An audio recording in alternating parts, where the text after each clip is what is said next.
Who told you? Who told you? Who told you? Who told you? You what? God design, God design.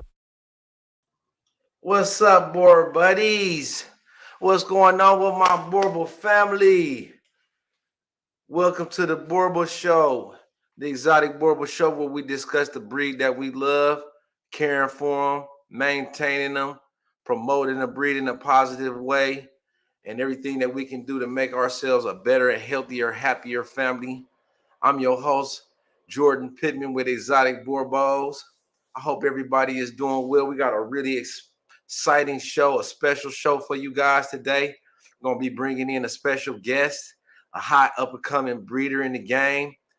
And we're going to be discussing today one of the most important aspects of any breeding program is your female dogs, how to select them, what makes a female a top-notch female, what to look for in a top-notch female. We're going to go over some of the history of the breed, some of the best Boerboels in the history, and how that affects the upcoming litters that you're going to be having and the direction of the breed. So it's a very important topic, something that we often overlook because we attracted to these super big and strong males, and we often forget about where they came from. They all the mother, the female, the mama. Today we're gonna be bringing in a special guest with from Authentic Boerboels. I don't know if you know him or not, or if you heard of him, but he's very dedicated, enthusiastic. It reminds me a lot of myself. He's got some young dogs coming up, and he's dedicated to this breed, dedicated to the community. So I'll let him tell you more about himself. Welcome to the Boerboel Show, Brandon. Appreciate it, man. I appreciate you having me on here, man. I really appreciate it. Hold on, let me see something. Can you hear me? You hear me? I can't hear you though. Hold on. Wait a minute.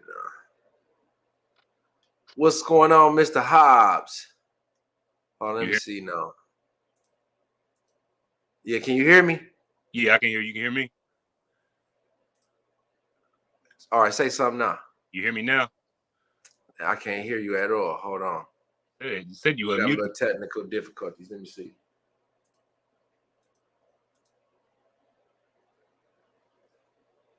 Yeah, say you just unmuted me.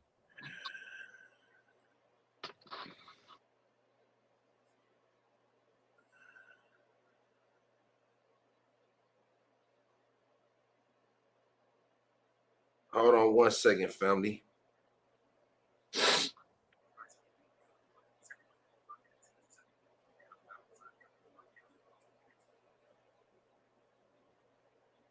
Yeah, Brandon. Yeah, you can hear me? Can y'all hear Brandon? You hear me? Yeah, I can hear you now. All right, man. Appreciate you having me on. Yeah, I can. So go ahead and introduce yourself and tell everybody how you got attracted to this breed. My name is Brandon from Authentic Boerboels. I'm in Huntington, West Virginia. Been doing this about just going on 2.5 years. I got introduced to this breed a few years ago. I used to be real big into Cane Corsos, Cane Corso.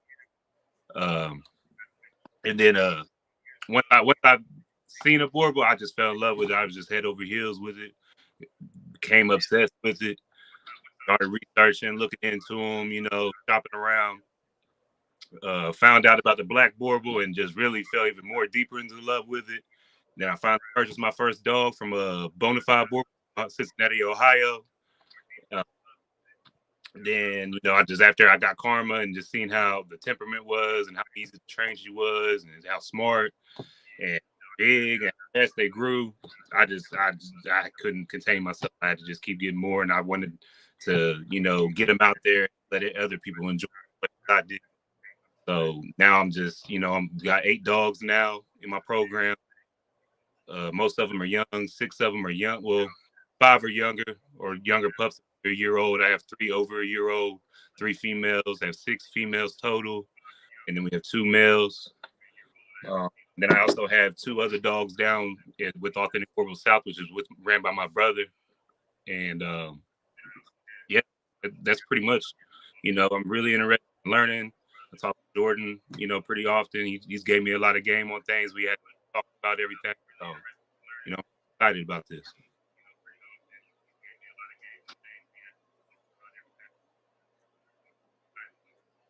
Yeah, well, yeah, we happy to have you, man. We really appreciate you joining us. We got I think that you got the passion that it takes. You got the enthusiasm, the dedication, all of those things, and combined equals up to being a dedicated breeder, and that's what it takes. You're gonna have some difficulties that you're gonna have to overcome. It's never gonna be easy. A lot of people give up,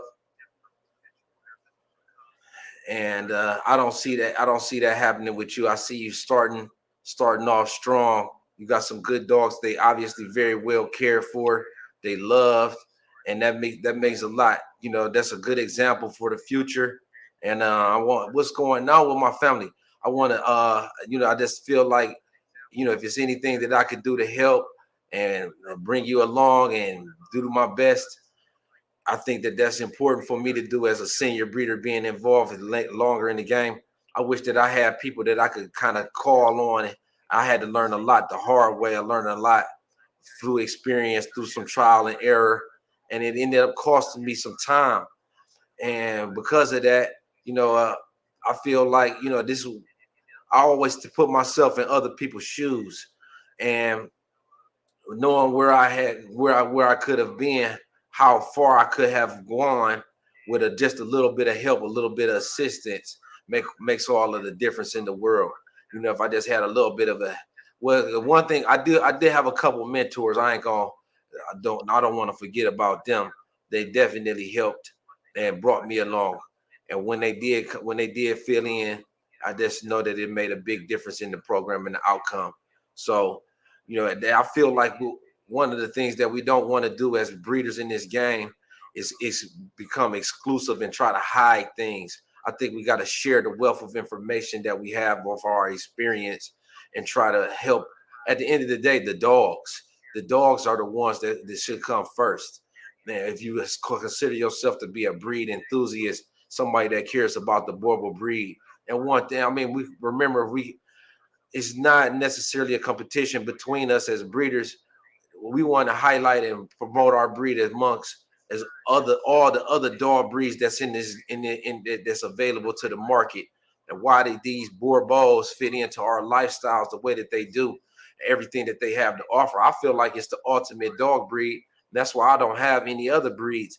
I started off with the Cane Corsos also, but they was a little bit hot for what I was, being a family man, and they was a little more aggressive then for me to be having a lot of visitors. I had spoke on this before, how my dog used to bite people a lot. I had 13 bites, and I had to think about what a male would do, the type of damage that a male. Nothing against the Cane Corso, because they excellent guard dogs, but it just for me, I looked for something a little bit more companion oriented.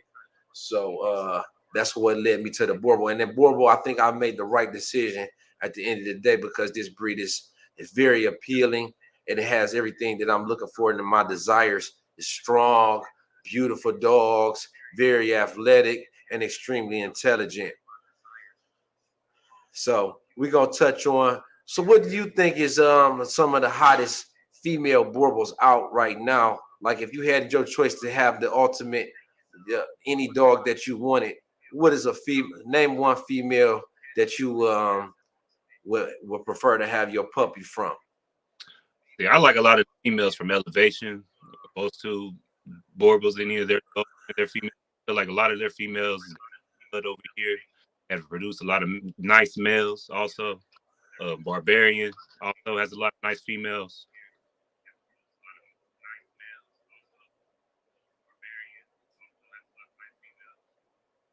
Yeah, so we're gonna take a look at some elevation dogs. Name one that you feel like is extremely popular. Well, Elevation, maybe. or yeah, go ahead and name one. Elevation, maybe.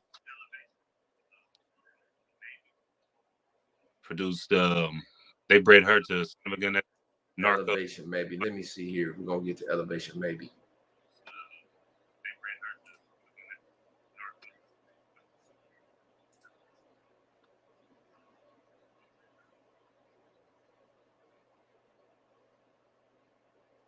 Again, we back here on a Boerboel Pedigree database, and this is my go-to for my pedigree research.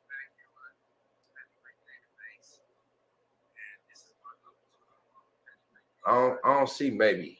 Oh, here we go, maybe.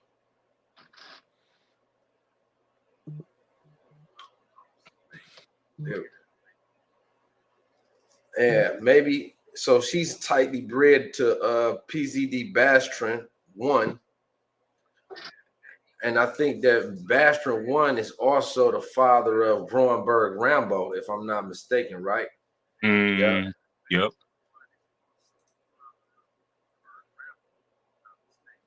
Whenever I look at pictures, I always see elevation come up. They always, and then we see some cabaret here. Yep. Cabaret, I think.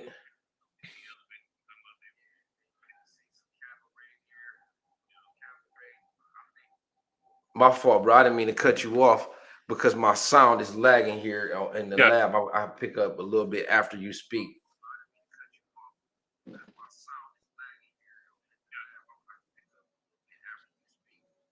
What was you saying? I said it's fine. Yeah. Whenever I look at all these dogs that are over here, there's always elevation. I feel like an elevation over here, especially like you said with the cabaret, Rambo, and all those lines. And I've seen a lot of nice males come out of elevation males. It's always an elevation female in any nice pedigree that I've seen so far.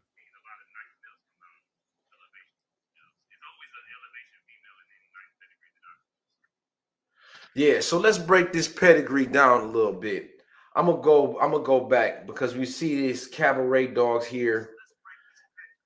Cabaret dogs all come off of some of my favorite dogs. One of the foundations of the cabaret line is this dog right here, Wakasam Mitzi, and this is Cabaret Klein Bucks. This is Cabaret Klein Bucks' mother rather, and you're gonna find this dog repeatedly in every single cabaret pedigree. Cabaret Klein Bucks. So, me personally, I always look for real prolific producing females.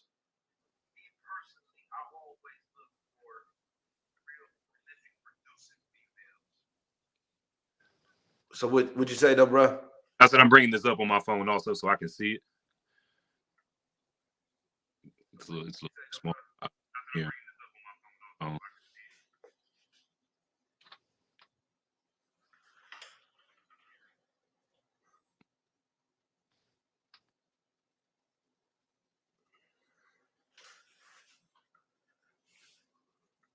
Yeah, family. I don't know what's going on with the volume. I don't know what's going on with the volume. You hear me? They say we're getting some feedback.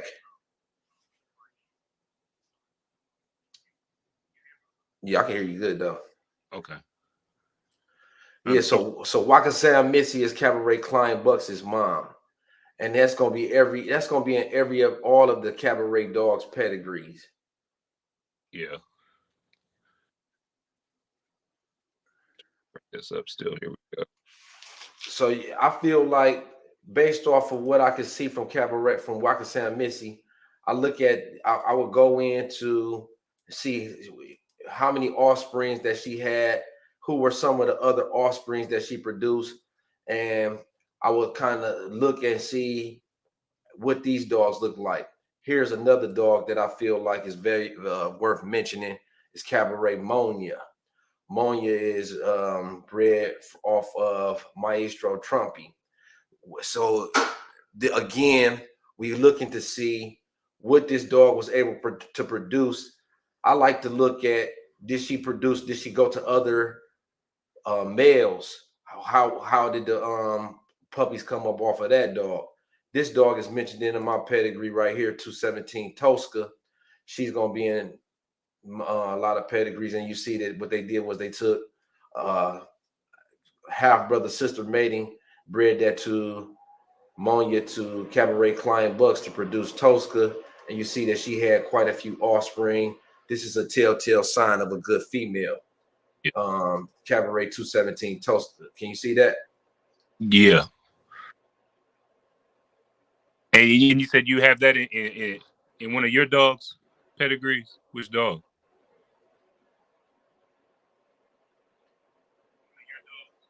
Yeah. This is the sister to some. You see, another good indication from a top breeding female is the fact that she is the foundation of an entire bloodline. So Pax bred his entire bloodline off of Cabaret 217 Tosca. His or her. My female that's in there is 219 Naomi, which is a litter mate to Cabaret 217 Tosca.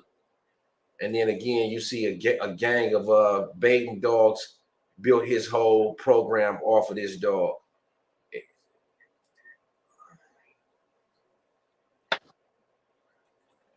And then you see my boy Pluto right here. Yeah. So here's another female that I feel like is very worth mentioning is Vanderbilt Tosca.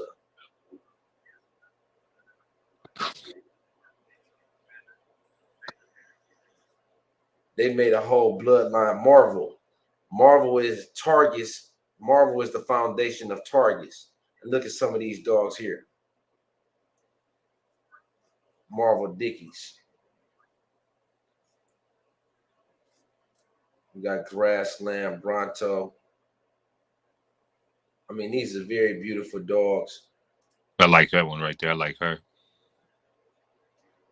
And you see the numbers. Anytime a dog is produced and is being used heavily like that, that's a pretty good sign that the dog is producing some form of quality.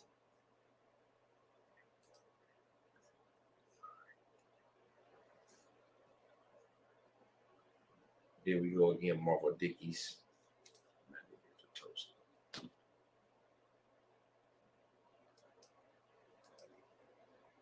Let's see some of these Vanderbilt dogs. Check out this dog, Vanderbilt Bullet.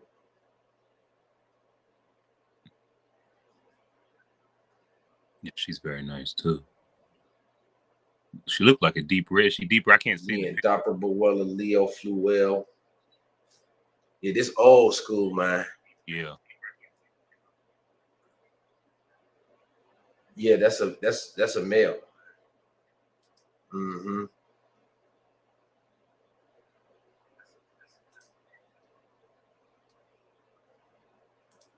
So here goes another female that's worth mentioning. These look at how these dogs is coming back from like 1990. I'm gonna put it up here, big screen, so you can see it. Maybe blow that up a little bit. Yeah, better right there. For this throwback, this is throwback stuff right here, man. Vintage Boerboel right here. So let me show you some of these other dogs that I feel. Yeah, vintage. Oh, originals. How old is you, Brandon? 30. I just turned 30.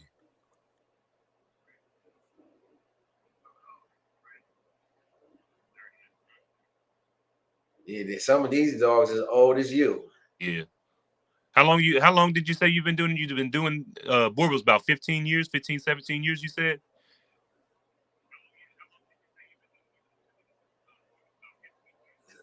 – 17 years I've been involved with these Boerboels. So you done seen a lot of nice dogs over all those years. Yeah, the thing is, everybody now, they go off of Rambo, they go off of... Oh, yeah, and I looked at this pedigree database. Menopause Alpha. Yeah, Rambo. What if you look at? I broke down Rambo's pedigree. You're gonna see a lot of these same dogs mentioned in his pedigree.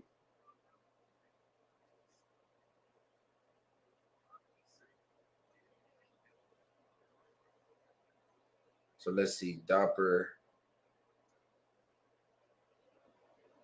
Here we go, Dopper.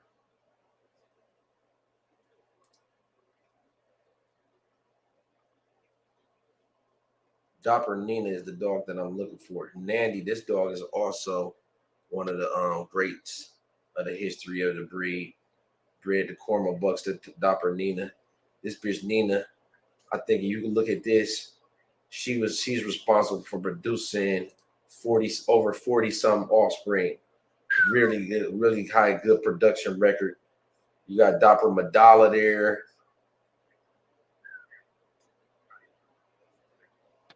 Yeah. And you see they chose to breed her to other different sires and look at the traits though. She's not real overdone. She looks from this pictures that for what I can see, what I can gather, she's very structurally sound.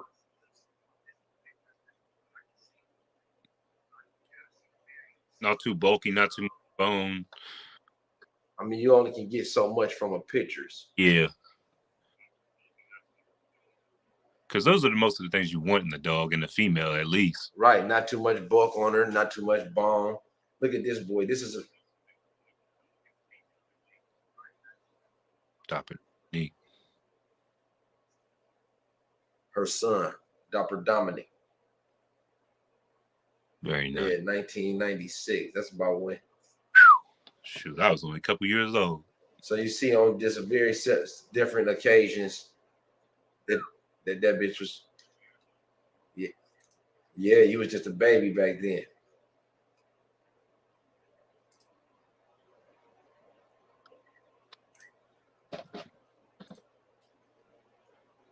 Let's see here. Find that. I'm gonna find Rambo because everybody knows Rambo, Middle Post Alpha. He's regarded as one of the top dogs in the history of the breed. Mm.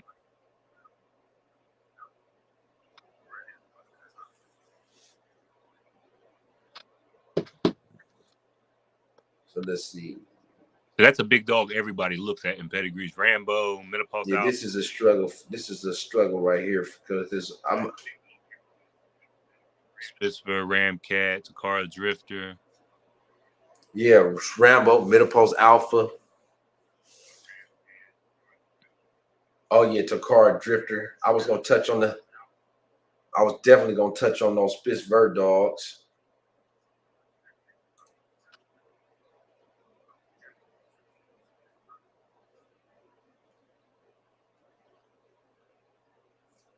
But yeah, bruh, I'm going to try to figure something out. I'm gonna give you a minute to talk, and then we're gonna have to do this again. We're gonna have to work out the kinks because I can't hear you at all. So, but go ahead and say your piece though. Well, everyone, we just did a breeding last week. I got two females. I'm waiting to confirm right now. One was both of them are imported females. One off of Eldorado Magnum, son of Cabaret by the Bullet. Not Cabaret, but by the Bullet off the top of my head. But by the Bullet, and then we got Elevation Maybe was the mother. And then that's why I started liking the Elevation dogs who came in, learning about them.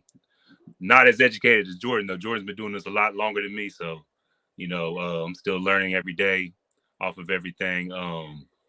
Then I'll have Miss Rubenstein daughter I just bred that we just got imported in last month. We bred them to also, I'm still learning myself. Yeah, we bred both of them to Delma Bucks with Heart of Texas Boerboels down in Texas. Shout out to my man AJ. So we're waiting to confirm those two. So hopefully we can have two nice litters for everybody with a straight South African blood. Both pedigrees go back, pretty nicely. And I feel like the breeding with Bucks and Luca will be pretty, it would be a pretty nice litter because with the size of Rubenstein's not a huge sire, at that, but he has a pretty good structure, nice head, nice colors, those great, deep reds with the reds. So hopefully Bucks, being as tall as he is, will add to the size of that. Good movement, good angulation. Her angulation could be a lot better. So that's why I chose to breed him to her. Because with these dogs, I feel like a lot of people just look at colors these days and try to just go off of the instincts of that, just chasing colors. When you really got to look at the structure of these dogs and the lineage of these dogs and understand what you're getting yourself into, and understand you want to make sure the dog's structurally sound. And when you're doing these breedings, you can't just chase clout with names. You want to make sure you're being careful with what you put together. Me and Jordan was talking about this earlier. You want to make sure you look at the past when you purchase these dogs. Talk to the breeder who bred the dogs. Understand the temperament of the dogs, because you got to be real careful with how you combine those. You want to make sure the dogs, you want to know about the mother, how the mother whelped, how smoothly she whelps puppies, because that can be carried down. The size of the litters can be carried down. uh, there's a lot of things that play behind that you don't think about typically, so you always want to think of things like that. With other breeding, like I was talking about my dog Kiki and Bucks. Kiki's a pretty decent sized female. She's off a Bite a Bullet and Elevation Maybe. That one is my the one I'm most excited about. She's very, very large female, about 155 pounds, great angulation, great top line. Head hasn't filled out completely yet, hasn't fully developed, but it's getting there. I put Bucks on her just to hopefully fill out the head some more and increase her movement. The movement on the pups would be a little better. Hopefully, that's what we're hoping for, and to get some reds out of there and try to convert that over. She's full of the cabaret, like we were talking about. Rambo in there, I'm pretty sure. Can't remember off the top of my head. But yeah, is the sound back correct yet? No, it's not. It's good. But hey, but listen, I can hear it way afterwards. But I appreciate you joining. Don't forget, Brandon got a show. He broadcast on the regular. He check out his channel, Authentic Boerboels, on YouTube, and we're gonna bring him back on the show again once we figure out a way to work the audio. Forgive us for the production difficulties or malfunctions. But man, I appreciate you coming on. We're gonna get it together, bruh. My God, yeah. I appreciate everything. I appreciate you having me on here, educating me some more. We'll talk some more, and hopefully we can come back with some more material. Like I said, I'm on these YouTube channels also, so I'm trying to give and educate everybody, and we're better working together than just everybody working alone and just staying to themselves. It's better to just for everybody to get together and educate everybody, because you never know who you're inspiring and who's learning.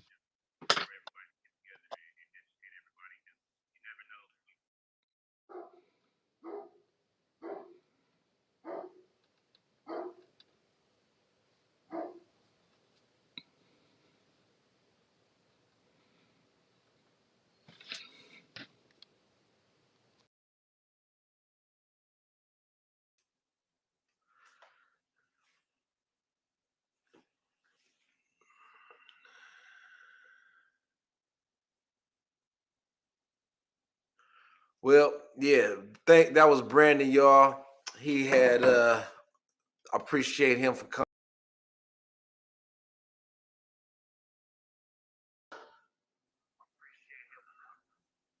Yeah, we experiencing technical difficulties, but it's cool though. We're going to get it straight and out. I don't know what's happening. I hate that it's looking like that. I hate that it's looking like this right now. But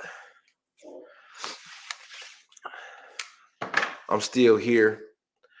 And like I said, we're about building a more more inclusive community. It's not about exclusion. We don't fit. We're not worried about nobody stealing our shine or blocking our light, blocking our blessings. We want to spread the information and make sure that people can become the best breeders that they have in their greatest capacity. And because of that, we welcome in up and coming breeders, and even more elders and more experienced breeders onto our show. It's a platform for the breed, and we want to help as a senior breeder, as I've been involved in the game for this long. But so yeah, we're gonna get to the comments. I appreciate y'all for sticking with us through this technical difficulties. But we're gonna get to these comments. What's up, everybody? Tate and Rob. What's up, Rob? Scale, what's happening? Chase, Anthony Hobbs, what's going on? Wifey, what's up, wifey? What's up, Marvin? Thank you, man. Yes. I'm glad that you caught it also. Will the NKC be eligible to show the pedigree from which the Boerboel came from? Yes, absolutely. The NKC is Bulldog Registry. And what they do is they give you an ability to compete also. They have weight pools, they have Bulldog competitions, and you can bring your Boerboels out. And you can also confirmation show your dogs through the NKC. So that's why I choose to use them as a registry, because it's measuring the dog up against other breeds versus for function also, instead of just a confirmation. And with this being a breed that's a working breed, they should have some abilities, and we don't have a way to measure their abilities, and this gives us a platform to do so. It's widely recognized association. They also have a hunting dogs. They also have hound dogs that's involved with the NKC. And I feel like it's an ability to measure the dog's ability to do something other than just trot around the show ring.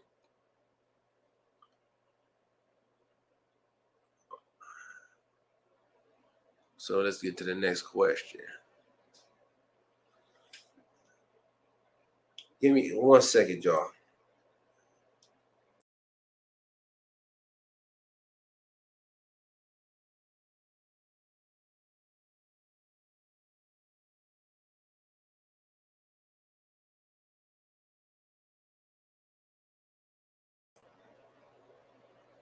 There we go.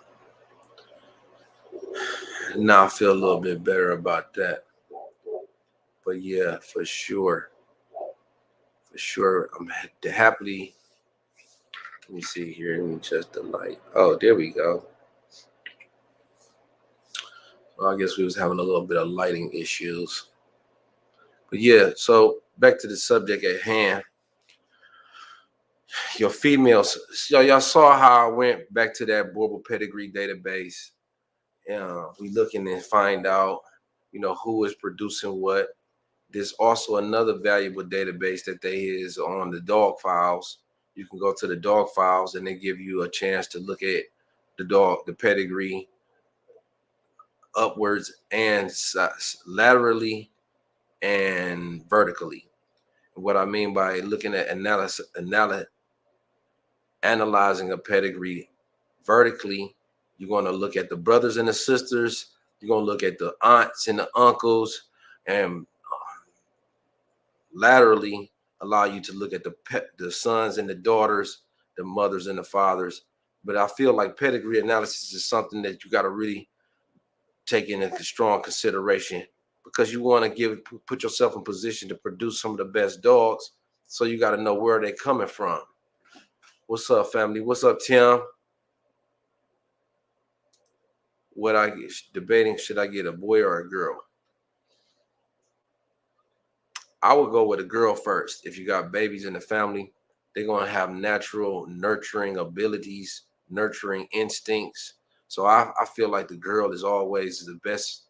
They're not going to be as hard-headed. And that's something that I'm looking for my family. I want a dog that's more easily to manage. The boy dogs is, they're going to give you all of the characteristics. At the same time, they are a little bit more to manage. They could be rambunctious, or they got the tendencies to act like a female. They got the tendencies to be like a boy, and think about what the difference between a boy and a girl. A boy is going to be a little bit more hard-headed. He going to break things. He got a lot more strength and power. So I look for females. I like female dogs males. I'm gonna always have me a male. That's gonna be like my brother. That's gonna be like my best friend. It's the same thing with the female. So I think I got somebody at the door. But yeah, y'all. This is we're gonna shut this down early today, y'all. If anybody got any more questions, we'll answer the questions. Okay, it says NABA and SABBS. Let's see. Is it true that NABA and SABs can't mix if you want to register them? No, that's not true. You can still register the dog with the NKC. You can still register the dog with the you can still register the dogs with the AKC.